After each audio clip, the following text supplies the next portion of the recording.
ቅዱስ አትናቴዎስ ምን ይላል? አንድን ጉዳይ በደንብ አለማብራራት ወይም በመዝለል ከመወቀስ በመደጋገም መወቀስ ይሻላል ይላል። ምን ይደረግ? በጣም ወሳኝ ጉዳይ ነው። አዎ ድነናል፣ ግን ድነናል ብለን ግን አናቆምም። እየዳንም ነው። ወደፊትም ደግሞ ያድነናል ብለን እንጠብቃለን። ቅዱስ መጽሐፍ ሶስቱንም ነው የሚገልጸው። አሁን ችግሩ አንዱን የሚፈልጓትን ብቻ መዞ ሌላውን መርሳት ሲሆን ነው። ኑፋቄ የሚባለው እሱ ነው። አዎ ድነናል፣ ግን እየዳንም ነው። ምክንያቱም መዳን ህይወት ነው፣ ጉዞ ነው። ትላንት በነበረን ህይወት እኮ ትላንት ኖርን እንጂ ዛሬ አንኖርም። አንድ ሰው እኮ ሞተ የሚባለው ኖሮ ኖሮ ኖሮ መኖሩ ሲያበቃ በቃ ሞተ ይሆናል አይደል? እንጂ እኮ ሳይኖር የቀረ ሰው አለ እኮ የሚሞተው። መኖር ሲያቆም ሞት ይመጣል። ስለዚህ ድህነትም ህይወት ነው፣ ከእግዚአብሔር ጋር ያለ ግንኙነት ነው። ግንኙነት ሁልጊዜ የሚቀጥል ነገር ነው። ሪሌሽንሺፕ እኮ ነው። አሁን ችግሩ ቅድም እንደተነሳው እኔ ወገኖቻችን ድህነትን የሚረዱበት አረዳድ በጣም ስህተት ነው። በመስቀል ላይ አንዴ ዋጋ ተከፍሎልኛል፣ በቃ ከዚህ በኋላ የፈለግኩትን በሆን ችግር የለውም አይነት አረዳድ ነው። ይህ በጣም አደገኛ። እሱ አንዱ ገጽታ ነው። አዎ ሞታችን እዳችን ተከፍሏል፣ ምንም ጥያቄ የለውም። ያ የተከፈለው ግን ከዚህ በኋላ እንደፈለገ እንድንሆን አይደለም፣ ከእርሱ ጋራ የቅድስና ህይወት መኖር እንድንችል መንገዱን ነው የከፈተው። ሪሌሽንሺፕ ነው። ተዘግቶ የነበረው ከእሱ ጋር ተለያይተን በኃጢአት የነበረው ተከፈተ። ባህሪያችንን ገንዘብ አድርጎ አዋሃደን። ስለዚህ ልክ ለዛ እንደሚስማማ እንድንኖር ይጠበቅብናል ነው። ስለዚህ ምንድነው ባጭሩ? ይህን መዳን መፈጸም አለብን። ቅዱስ ጳውሎስ ፊልጵስዩስ ምዕራፍ 2 ቁጥር 12 ላይ በመፍራትና በመንቀጥቀጥ መዳናችሁን ፈጽሙ ነው የሚለው። መዳናችሁን ምን አድርጉ አለ? ፈጽሙ። ፈጸመ የሚባለው የጀመረ ነው ያልጀመረ? የጀመረ ነው። ያልጀመረማ ምንድን ነው የሚባለው? ጀምር፣ እመን ነው። ላልጀመረ የሚሰጥ ስብከት ና እመን ትድናለህ ነው። ከዛ አመነ፣ ተጠመቀ፣ ስጋውን ደሙን ተቀበለ፣ ከዛ በቃ ጨርሰሃል አይደለም፣ ቀጥል፣ በርታ፣ ፈጽመው ነው የሚባለው። ራሱ ጌታም ወዘአዝለፈ ትዕግሥቶ ውእቱ ይድህናል፣ እስከ መጨረሻው የጸና እሱ ይድናል ነው ያለ እንጂ የጀመረ ይድናል አላለም እኮ። አጀማመር ትልቅ ነገር ነው። ካልተጀመረ አይፈጸምም። ግን ተጀምሮ ካልተፈጸመ ምን ዋጋ አለው? ይሁዳ ሐዋርያ ነበረ።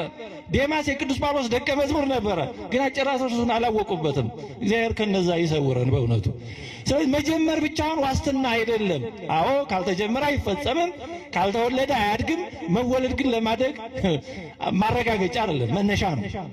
ስለዚህ በፍርሃትና በመንቀጥቀጥ መዳናችሁን ፈጽሙ። አያችሁ ኦርቶዶክሳዊ አስተምሮ በመፍራት ደካሞች ነንና ምን እንደሚገጥመን አናቅምና እንደ ጴጥሮስ አልክድህም እያለ እንደውም ሌሎች ይክዱ እንደው እንጂ እኔ አይደል ያለው። ግን ቀድሞ የካደው እሱ ነው። አይድረስ ነው ምን እንደሚገጥመን ስለማናቅ። በዚህ ነው ቅዱስ ጳውሎስ በመፍራትና በመንቀጥቀጥ መዳናችሁን ፈጽሙ ነው ያለው። በሌሎች ዘንድ ቅድም በወንድሞች እንበላቸው በተባለው ዘንድ መፍራትና መንቀጥቀጥን እንዳለማመን ነው የሚቆጥሩት። ፍጹም ስህተት ነው።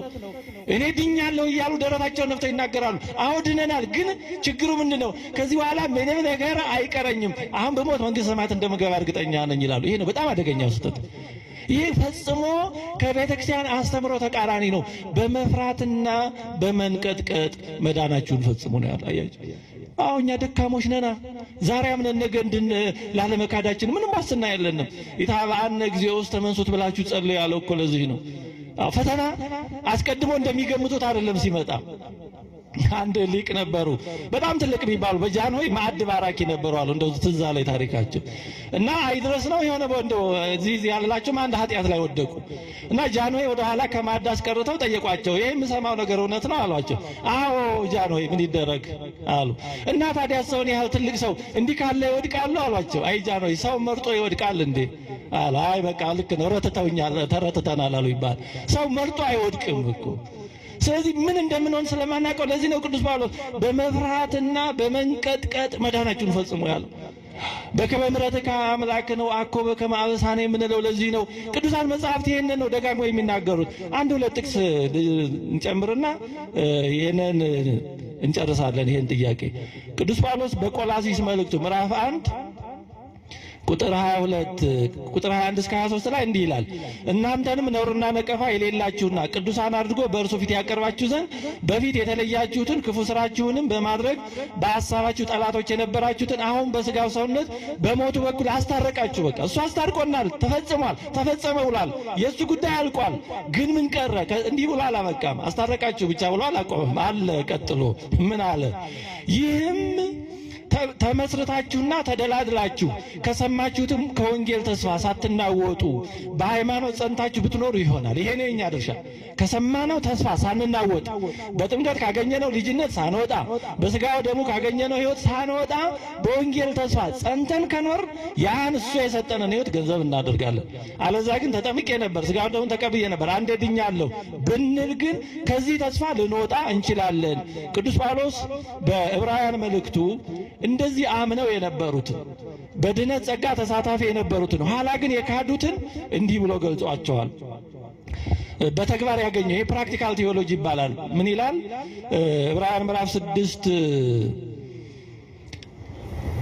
ከቁጥር 4 ጀምሮ አንድ ጊዜ የበራላቸውን ሰማያዊንም ስጦታ የቀመሱትን፣ የበራላቸው ማለት የተጠመቁትን ማለት ነው። ጥምቀት በጥንታዊ ቤተክርስቲያን ሲገለጽ የአብርሆት ምስጢር ነበር የሚባለው። ራሱ በዓሉ የአብርሆት በዓል ነበር። ምክንያቱም በጥምቀት ከጨለማ ተላቀን ብርሃናዊ ከሆነ ከእግዚአብሔር ጋር አንድ እንሆናለን። ብርሃን ልጅነትን ያን ሁሉ ስለምናገኝ፣ ስለዚህ አንድ ጊዜ የበራላቸውን ማለት ይህን በጥምቀት ሰማያዊውን ጸጋ ያገኙትን ማለት ነው።